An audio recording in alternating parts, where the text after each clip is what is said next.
उदाहरण के तौर पर मान लीजिए, अगर आप किसी रास्ते पर जा रहे हैं, एक दोस्त के साथ में, अपने मित्र के साथ में रास्ते पर जा रहे हैं, अचानक आपका दोस्त का दुर्घटना हो जाता है और सड़क के उस पार 10 लोग खड़े हैं और आप चिल्लाते हैं, सहायता के लिए आप सहायता मांगते हैं लोगों से। लेकिन उसी वक्त आपको पता चले सड़क के उस पार 10 लोगों में वहाँ पर एक व्यक्ति ऐसा है जो डॉक्टर है, तो क्या आप दौड़ के उस डॉक्टर के पास में नहीं जाएंगे? उससे आप मदद नहीं मांगेंगे? नमस्कार दोस्तों, आप सभी को प्रभु यीशु के जीवित और सामर्थ्य नाम में जय मसीह की। सामरी स्त्री नामक पाठ के इस दूसरे भाग में आपका स्वागत है। यदि आपने पहले भाग को नहीं देखा है तो ऊपर दिख रहे आई बटन को प्रेस करें। मित्रों, आज हम यूहन्ना सुसमाचार 4 अध्याय उसका 10 पद से लेकर 14 पद तक दूसरे भाग के रूप में अध्ययन करने जा रहे हैं। आप सभी को इस अध्ययन के द्वारा बहुतायत से परमेश्वर आशीर्वाद दे। तो आइए हम पहले इस वचन खंड को हम लोग पाठ करेंगे। सुसमाचार यूहन्ना 4 अध्याय इसका 10 से लेकर 14 पद तक। यीशु ने उत्तर दिया, यदि तू परमेश्वर के वरदान को जानती और यह भी जानती कि वह कौन है जो तुझसे कहता है मुझे पानी पिला, तो तू उससे मांगती और वह तुझे जीवन का जल देता। स्त्री ने उससे कहा, हे प्रभु, तेरे पास जल भरने को तो कुछ भी नहीं और कुआं गहरा है, तो फिर वह जीवन का जल तेरे पास कहाँ से आया? क्या तू हमारे पिता याकूब से बड़ा है, जिसने हमें यह कुआं दिया और आप ही अपनी संतान और अपने पशुओं समेत इसमें से पिया? यीशु ने उसको उत्तर दिया, जो कोई यह जल पिएगा वो फिर से प्यासा होगा, परंतु जो कोई उस जल में से पिएगा जो मैं उसे दूंगा वह फिर अनंत काल तक प्यासा न होगा, वरन जो जल मैं उसे दूंगा वह उसमें एक सोता बन जाएगा और अनंत जीवन के लिए उमड़ता रहेगा। प्रिय दोस्तों, जैसे कि हमने पहले देखा कि प्रभु यीशु अपने चेलों के साथ थका मंदा प्यासा सामरियों के गांव में उस जगह पर पहुंचता है जिस जगह पर याकूब का कुआं था, और उसी समय एक सामरी स्त्री उस जगह पर पानी लेने पहुंचती है। तब कुएं के पास बैठे यीशु उस सामरी स्त्री से पानी मांगता है और सामरी स्त्री यीशु के पानी मांगने पर अचंभित हो जाती है और कहती है कि तू यहूदी होकर मुझ सामरी स्त्री से पानी क्यों मांगता है? कारण हम पहले ही देख चुके हैं कि सामरी और यहूदियों के बीच मेल नहीं था, पर यीशु यहाँ सामरियों और यहूदियों के बीच के बिगड़े संबंधों के विषय में बात नहीं करते हैं, न ही उन विषयों को कोई तूल देता है, पर इसके बदले वह उस स्त्री को परमेश्वर के वरदान और जीवन जल के विषय में बताता है। वह स्त्री भ्रमित थी, क्योंकि जिसने मुझसे पानी मांगा था और अब वो कहता है कि उसके पास मुझे देने के लिए पानी है। वह समझ नहीं पा रही थी कि यीशु के पास पानी कैसे हो सकता है, या वह यह पानी कहाँ से ले सकता है या ला सकता है। फिर उसने दूसरा सवाल पूछा, क्या आप हमारे पूर्वज याकूब से बड़े हैं? वह जानता था कि यह कुआं इसलिए प्रसिद्ध है क्योंकि सैकड़ों वर्ष पहले याकूब ने इसमें से पिया था।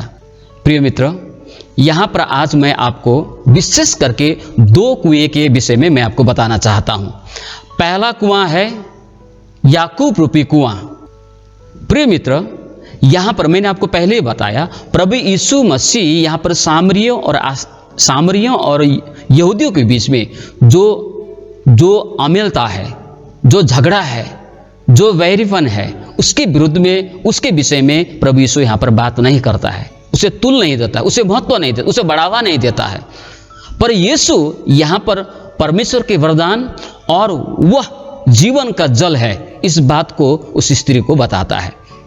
प्रिय मित्रों, हम कई बार जब कई लोगों से बातचीत करते वक्त उनकी समस्याओं को, उनकी कहानियों को, उनकी जिंदगी में बीते हुए घटनाओं को प्रियो हमसे वो बांटते हैं, हमें बताता है हमारे जीवन में क्या हुआ था, बीते हुए दिनों में हमारे अतीत में कौन सी घटनाएं छुपी हुई है, कौन सी घटनाएं छिपी हुई है, वो हमसे शेयर करता है।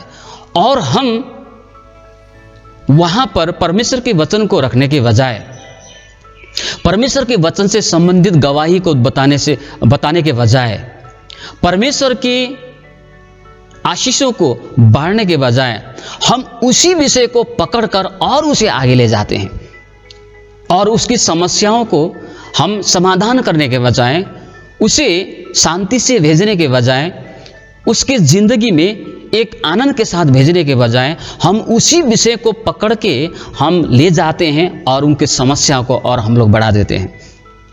और उनकी वो सुख के साथ, शांति के साथ लौटनी चाहिए, परंतु और भी दुख के साथ वो लौटना पड़ता है।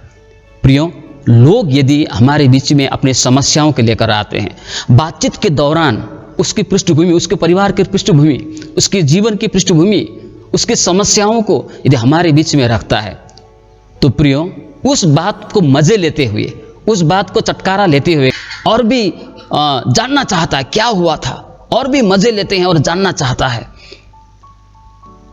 और उस बात को तुल देते हुए और उसके विषय में जो वो कहना नहीं चाहती, जो वो जितना बताया, और उसके बाद और भी बहुत सारी कहानियां होगी उसके जीवन में, वो बताना नहीं चाहती, लेकिन हम और भी उसको कुरेदते हैं और उसे बढ़ावा देते हैं। और परमेश्वर के वचन उसको बताने के बजाय, परमेश्वर की आशीष उसको देने के बजाय, उसे और भी दुख में और भी तकलीफ में हम वापस भेजते हैं। यीशु ने ऐसा नहीं किया। जब सामरी स्त्री बोली कि आप यहूदी होकर मुझ सामरी स्त्री से क्यों पानी मांगती है, ये प्रश्न करने का दो कारण मुख्यतः है। एक तो यहूदी पुरुष कभी भी स्त्री से बातें नहीं करते थे अकेले में, और दूसरी बात, वो इस बात को अप्रत्यक्ष रूप में यीशु को बता रहा था कि यहूदी सामरियों के बीच में कोई मेल नहीं। यीशु ने ये नहीं कहा तुम लोगों ने गलती किया, तुम लोगों ने परमेश्वर की आज्ञा को नहीं माना, तुम लोगों ने परमेश्वर की व्यवस्था को ध्यान नहीं दिया, इसके परिणाम स्वरूप, जिसका प्रतिफल आज यहूदियों के साथ तुम्हारा कोई संबंध नहीं, तुम्हारे बीच में दुश्मनी आ गई। उन्होंने इस बात को नहीं बताया प्रियो, उन्होंने इस बात को बढ़ावा नहीं दिया, परंतु वो बताता है मैं जीवन का जल हूं। आज तुम इस कुएं के पास, इस याकूब के कुएं के पास जल लेने आई है, लेकिन तुझे बार बार आना पड़ेगा।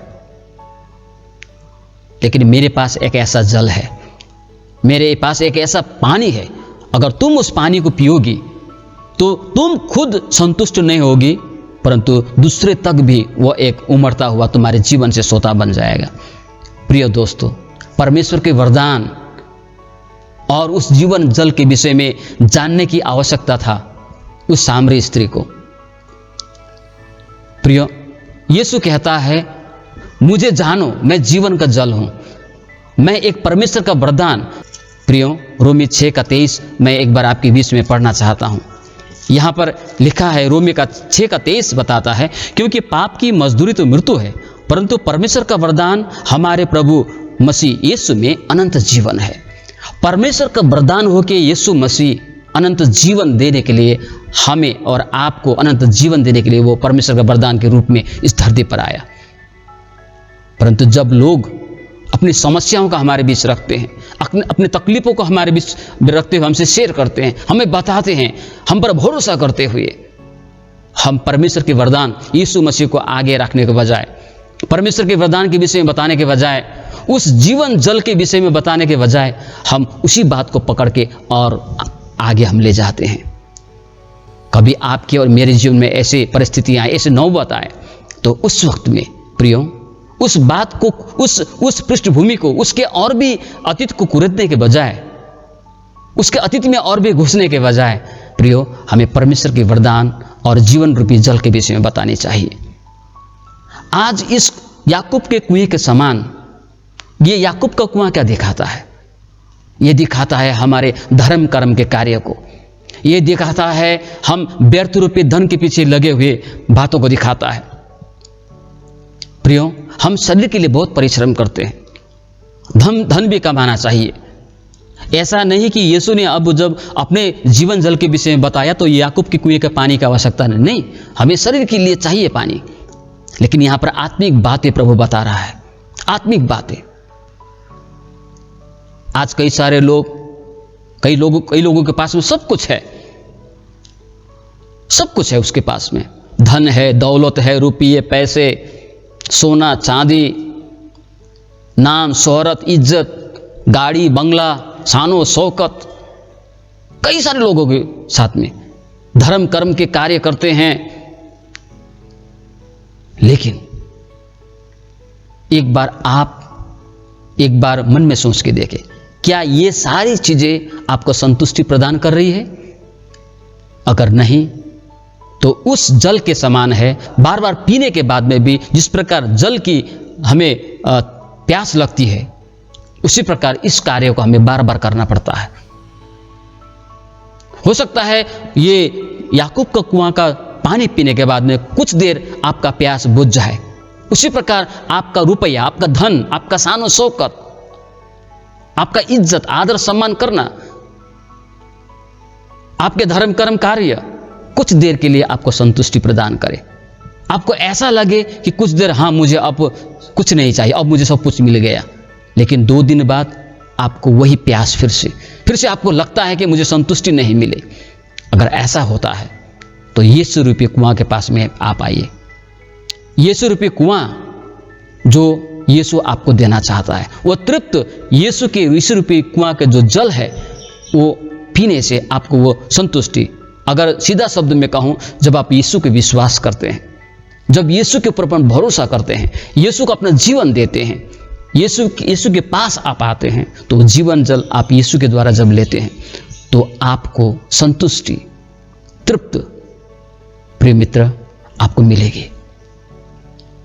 और इसके लिए यीशु के पास आने की आवश्यकता है, यीशु को जानने की आवश्यकता है। यहां पर प्रभु ने सामरी स्त्री को बोला, यदि तू जानती, यहां पर कहता है यदि तू परमेश्वर के वरदान को जानती और यह भी जानती कि वह कौन है जो तुझसे कहता है मुझे पानी पिला, तो तू उसे मांगती और वो तुझे जीवन का जल देता।